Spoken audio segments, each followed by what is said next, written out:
Corporate finance. Corporate finance is the area of finance that deals with sources of funding, the capital structure of corporations, the actions that managers take to increase the value of the firm to the shareholders, and the tools and analysis used to allocate financial resources. The primary goal of corporate finance is to maximize or increase shareholder value. Correspondingly, corporate finance comprises two main subdisciplines. Capital budgeting is concerned with the setting of criteria about which value-adding projects should receive investment funding, and whether to finance that investment with equity or debt capital. Working capital management is the management of the company's monetary funds that deal with the short-term operating balance of current assets and current liabilities. The focus here is on managing cash, inventories, and short-term borrowing and lending, such as the terms on credit extended to customers. The terms corporate finance and corporate financier are also associated with investment banking. The typical role of an investment bank is to evaluate the company's financial needs and raise the appropriate type of capital that best fits those needs. Thus, the terms corporate finance and corporate financier may be associated with transactions in which capital is raised in order to create, develop, grow or acquire businesses. Recent legal and regulatory developments in the US will likely alter the makeup of the group of arrangers and financiers willing to arrange and provide financing for certain highly leveraged transactions. Although it is in principle different from managerial finance, which studies the financial management of all firms, rather than corporations alone, the main concepts in the study of corporate finance are applicable to the financial problems of all kinds of firms. Financial management overlaps with the financial function of the accounting profession. However, financial accounting is the reporting of historical financial information, while financial management is concerned with the deployment of capital resources to increase a firm's value to the shareholders. History. Corporate finance for the pre-industrial world began to emerge in the Italian city-states and the Low Countries of Europe from the 15th century. Public markets for investment securities developed in the Dutch Republic during the 17th century. By the early 1800s, London acted as a centre of corporate finance for companies around the world, which innovated new forms of lending and investment. The 20th century brought the rise of managerial capitalism and common stock finance. Modern corporate finance, alongside investment management, developed in the second half of the 20th century, particularly driven by innovations in theory and practice in the United States and Britain. Outline. The primary goal of financial management is to maximize or to continually increase shareholder value. Maximizing shareholder value requires managers to be able to balance capital funding between investments in projects that increase the firm's long-term profitability and sustainability, along with paying excess cash in the form of dividends to shareholders. Managers of growth companies, i.e. firms that earn higher rates of return on invested capital, will use most of the firm's capital resources and surplus cash on investments and projects so the company can continue to expand its business operations into the future. When companies reach maturity levels within their industry, i.e. companies that earn approximately average or lower returns on invested capital, managers of these companies will use surplus cash to pay out dividends to shareholders. Managers must do an analysis to determine the appropriate allocation of the firm's capital resources and cash surplus between projects and payouts of dividends to shareholders, as well as paying back creditor-related debt. Choosing between investment projects will be based upon several interrelated criteria. 1. Corporate management seeks to maximize the value of the firm by investing in projects which yield a positive net present value when valued using an appropriate discount rate in consideration of risk. 2. These projects must also be financed appropriately. 3. If no growth is possible by the company and excess cash surplus is not needed to the firm, then financial theory suggests that management should return some or all of the excess cash to shareholders, i.e., distribution via dividends. This capital budgeting is the planning of value-adding, long-term corporate financial projects relating to investments funded through and affecting the firm's capital structure. management must allocate the firm's limited resources between competing opportunities, projects. Capital budgeting is also concerned with the setting of criteria about which projects should receive investment funding to increase the value of the firm, and whether to finance that investment with equity or debt capital. Investments should be made on the basis of value added to the future of the corporation. Projects that increase a firm's value may include a wide variety of different types of investments, including but not limited to, expansion policies, or mergers and acquisitions. When no growth or expansion is possible by a corporation and excess cash surplus exists and is not needed, then management is expected to pay out some or all of those surplus earnings in the form of cash dividends or to repurchase the company's stock through a share buyback program. Capital structure. Achieving the goals of corporate finance requires that any corporate investment be financed appropriately. The sources of financing are, generically, capital self-generated by the firm and capital from external funders, obtained by issuing new debt and equity, and hybrid or convertible securities. However, as above, since both hurdle rate and cash flows, and hence the riskiness of the firm, will be affected, the financing mix will impact the valuation of the firm, and a considered decision is required here. Finally, there is much theoretical discussion as to other considerations that management might weigh here. Sources of capital. Debt capital. Corporations may rely on borrowed funds, debt capital or credit, as sources of investment to sustain ongoing business operations or to fund future growth. Debt comes in several forms, such as through bank loans, notes payable, or bonds issued to the public. Bonds require the corporations to make regular interest payments, interest expenses, on the borrowed capital until the debt reaches its maturity date. Therein the firm must pay back the obligation in full. Debt payments can also be made in the form of sinking fund provisions, whereby the corporation pays annual installments of the borrowed debt above regular interest charges. Corporations that issue callable bonds are entitled to pay back the obligation in full whenever the company feels it is in their best interest to pay off the debt payments. If interest expenses cannot be made by the corporation through cash payments, the firm may also use collateral assets as a form of repaying their debt obligations, or through the process of liquidation. Equity capital. Corporations can alternatively sell shares of the company to investors to raise capital.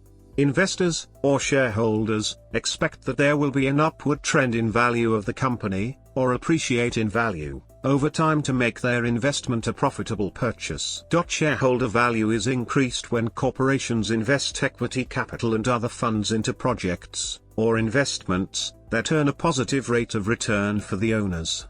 Investors prefer to buy shares of stock in companies that will consistently earn a positive rate of return on capital in the future, thus increasing the market value of the stock of that corporation.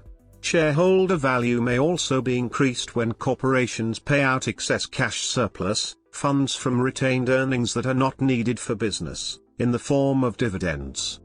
Preferred stock. Preferred stock is an equity security which may have any combination of features not possessed by common stock, including properties of both an equity and a debt instrument, and is generally considered a hybrid instrument. Preferreds are senior, i.e. higher ranking, to common stock, but subordinate to bonds in terms of claim, or rights to their share of the assets of the company. Preferred stock usually carries no voting rights, but may carry a dividend and may have priority over common stock in the payment of dividends and upon liquidation. Terms of the preferred stock are stated in a certificate of designation. Similar to bonds, preferred stocks are rated by the major credit rating companies. The rating for preferreds is generally lower, since preferred dividends do not carry the same guarantees as interest payments from bonds and they are junior to all creditors. Preferred stock is a special class of shares which may have any combination of features not possessed by common stock. The following features are usually associated with preferred stock. Capitalization structure. As mentioned, the financing mix will impact the valuation of the firm. There are then two interrelated considerations here. Related considerations. Much of the theory here, falls under the umbrella of the trade-off theory, in which firms are assumed to trade off the tax benefits of debt with the bankruptcy costs of debt when choosing how to allocate the company's resources. However, economists have developed a set of alternative theories about how managers allocate a corporation's finances. One of the main alternative theories of how firms manage their capital funds is the Pecking Order Theory, Stewart Myers, which suggests that firms avoid external financing while they have internal financing available, and avoid new equity financing while they can engage in new debt financing at reasonably low interest rates. Also, the capital structure substitution theory hypothesizes that management manipulates the capital structure such that earnings per share, EPS, are maximized. An emerging area in finance theory is right financing, whereby investment banks and corporations can enhance investment return and company value over time by determining the right investment objectives, policy framework, institutional structure, source of financing, debt or equity, and expenditure framework within a given economy and under given market conditions. One of the more recent innovations in this area from a theoretical point of view is the market timing hypothesis. This hypothesis, inspired in the behavioral finance literature, states that firms look for the cheaper type of financing regardless of their current levels of internal resources, debt and equity. Investment and project valuation. In general, each project's value will be estimated using a discounted cash flow, DCF, valuation, and the opportunity with the highest value, as measured by the resultant net present value, NPV, will be selected, applied to corporate finance by Joel Dean in 1951. This requires estimating the size and timing of all of the incremental cash flows resulting from the project. Such future cash flows are then discounted to determine their present value, see time value of money. These present values are then summed, and this sum net of the initial investment outlay is the NPV. See financial modeling #accounting for general discussion, and valuation using discounted cash flows for the mechanics, with discussion remodifications for corporate finance. The NPV is greatly affected by the discount rate.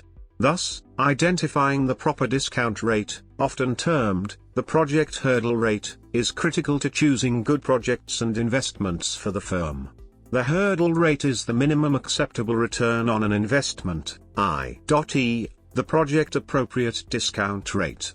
The hurdle rate should reflect the riskiness of the investment, typically measured by volatility of cash flows, and must take into account the project relevant financing mix. Managers use models such as the CAPM or the APT to estimate a discount rate appropriate for a particular project, and use the weighted average cost of capital, WACC, to reflect the financing mix selected. A common error in choosing a discount rate for a project is to apply a WACC that applies to the entire firm. Such an approach may not be appropriate where the risk of a particular project differs markedly from that of the firm's existing portfolio of assets.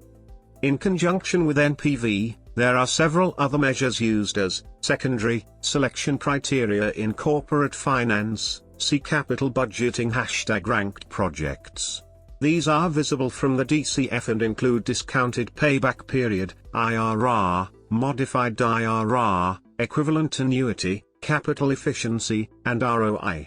Alternatives, complements, to NPV, which more directly consider economic profit, include residual income valuation, MVA/EVA, Joel Stern, Stewart & Company, and APV, Stewart Myers. With the cost of capital correctly and correspondingly adjusted, these valuations should yield the same result as the DCF.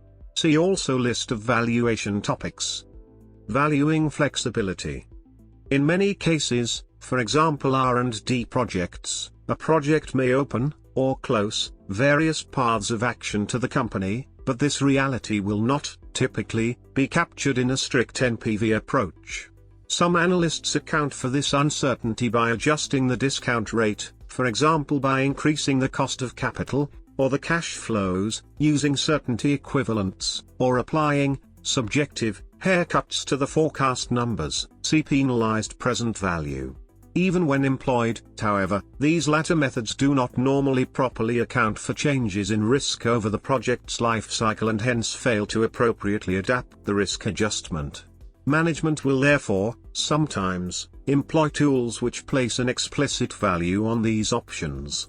So, whereas in a DCF valuation the most likely or average or scenario-specific cash flows are discounted, here the flexible and staged nature of the investment is modeled, and hence all potential payoffs are considered. See further under real options valuation. The difference between the two valuations is the value of flexibility inherent in the project.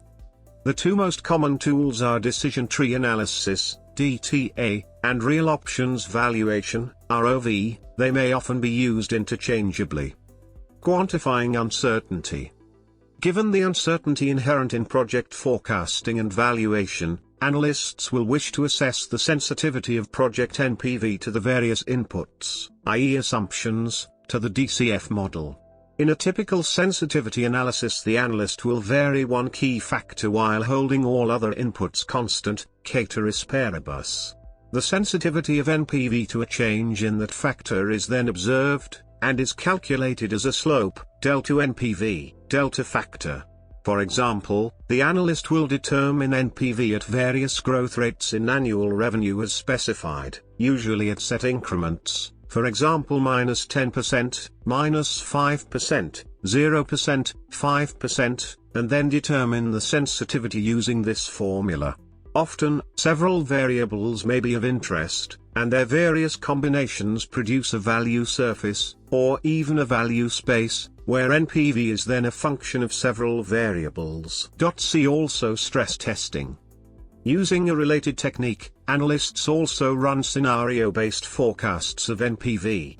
Here, a scenario comprises a particular outcome for economy-wide, global factors, demand for the product, exchange rates, commodity prices, etc., as well as for company-specific factors, unit costs, etc.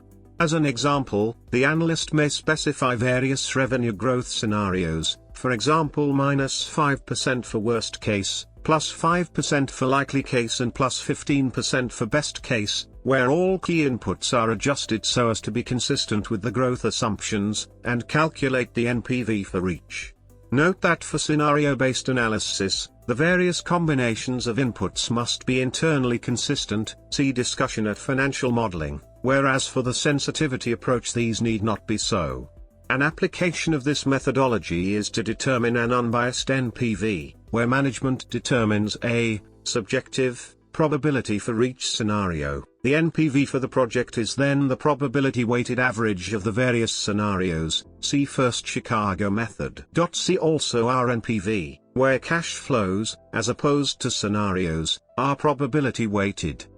A further advancement which overcomes the limitations of sensitivity and scenario analysis by examining the effects of all possible combinations of variables and their realizations is to construct stochastic or probabilistic financial models, as opposed to the traditional static and deterministic models as above.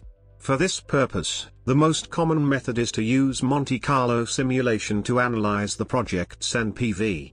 This method was introduced to finance by David B. Hertz in 1964, although it has only recently become common. Today analysts are even able to run simulations in spreadsheet-based DCF models, typically using a risk analysis add-in, such as at-risk or crystal ball. Here, the cash flow components that are heavily impacted by uncertainty are simulated, mathematically reflecting their random characteristics. In contrast to the scenario approach above, the simulation produces several thousand random but possible outcomes, or trials, covering all conceivable real-world contingencies in proportion to their likelihood. See Monte Carlo simulation versus what-if scenarios. The output is then a histogram of project NPV, and the average NPV of the potential investment, as well as its volatility and other sensitivities, is then observed. This histogram provides information not visible from the static DCF. For example, it allows for an estimate of the probability that a project has a net present value greater than 0, or any other value. Continuing the above example, instead of assigning 3 discrete values to revenue growth, and to the other relevant variables, the analyst would assign an appropriate probability distribution to each variable, commonly triangular or beta, and, where possible, specify the observed or supposed correlation between the variables. These distributions would then be sampled repeatedly, incorporating this correlation, so as to generate several thousand random but possible scenarios, with corresponding valuations, which are then used to generate the NPV histogram. The resultant statistics, average NPV and standard deviation of NPV, will be a more accurate mirror of the project's randomness than the variance observed under the scenario-based approach. These are often used as estimates of the underlying spot price and volatility for the real option valuation as above. See real options valuation #valuation inputs. A more robust Monte Carlo model would include the possible occurrence of risk events, for example, a credit crunch, that drive variations in one or more of the DCF model inputs. Dividend policy. Dividend policy is concerned with financial policies regarding the payment of a cash dividend in the present or paying an increased dividend at a later stage. Whether to issue dividends, and what amount, is determined mainly on the basis of the company's unappropriated profit, excess cash, and influenced by the company's long-term earning power. When cash surplus exists and is not needed by the firm, then management is expected to pay out some or all of those surplus earnings in the form of cash dividends or to repurchase the company's stock through a share buyback program. If there are no NPV positive opportunities, i.e. projects where returns exceed the hurdle rate, and excess cash surplus is not needed, then, finance theory suggests, management should return some or all of the excess cash to shareholders as dividends. This is the general case, however there are exceptions. For example, shareholders of a growth stock expect that the company will, almost by definition, retain most of the excess cash surplus so as to fund future projects internally to help increase the value of the firm. Management must also choose the form of the dividend distribution, as stated, generally as cash dividends or via a share buyback. Various factors may be taken into consideration. Where shareholders must pay tax on dividends, firms may elect to retain earnings or to perform a stock buyback, in both cases increasing the value of shares outstanding. Alternatively, some companies will pay dividends from stock rather than in cash. See corporate action. Financial theory suggests that the dividend policy should be set based upon the type of company and what management determines is the best use of those dividend resources for the firm to its shareholders. As a general rule, shareholders of growth companies would prefer managers to retain earnings and pay no dividends, use excess cash to reinvest into the company's operations, whereas shareholders of value or secondary stocks would prefer the management of these companies to pay out surplus earnings in the form of cash dividends when a positive return cannot be earned through the reinvestment of undistributed earnings. A share buyback program may be accepted when the value of the stock is greater than the returns to be realized from the reinvestment of undistributed profits. In all instances, the appropriate dividend policy is usually directed by that which maximizes long-term shareholder value. Working capital management. Managing the corporation's working capital position to sustain ongoing business operations is referred to as working capital management. These involve managing the relationship between a firm's short-term assets and its short-term liabilities. In general, this is as follows, as above. The goal of corporate finance is the maximization of firm value.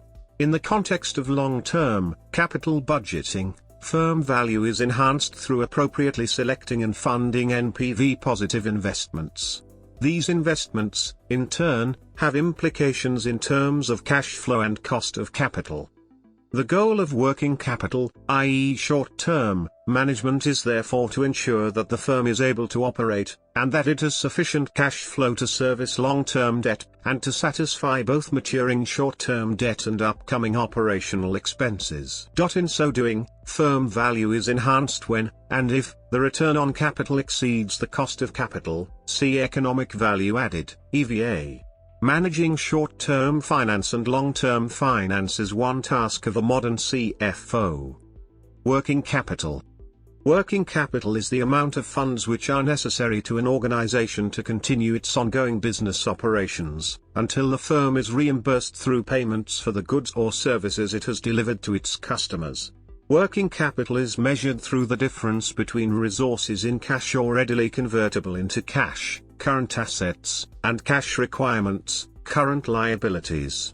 As a result, capital resource allocations relating to working capital are always current, i.e. short-term. In addition to time horizon, working capital management differs from capital budgeting in terms of discounting and profitability considerations. They are also reversible to some extent. Considerations as to risk appetite and return targets remain identical, although some constraints, such as those imposed by loan covenants, may be more relevant here.